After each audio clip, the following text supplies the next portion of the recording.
Биздин денебизде өзүбүздүн коргоочу армиябыз бар. Бул биздин иммундук системаны түзгөн клеткалар. Биз күн сайын ар кандай коркунучтарга туш болобуз. Алар ооруларды, бактерияларды жана вирустарды козгоочулар. Бирок биз такай эле оорубайбыз. Себеби биздин организмди иммундук система коргоп турат.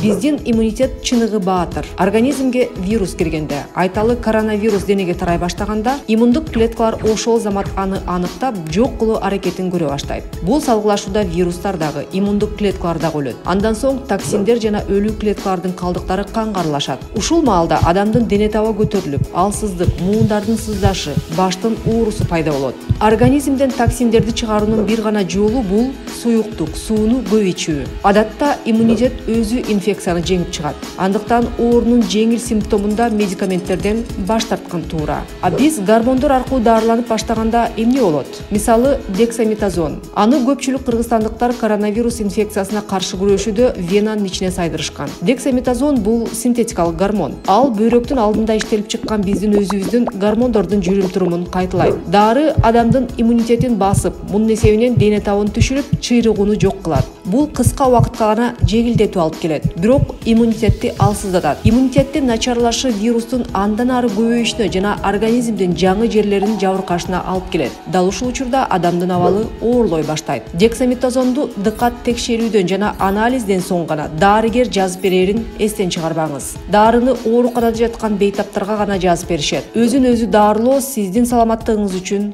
кооптуу.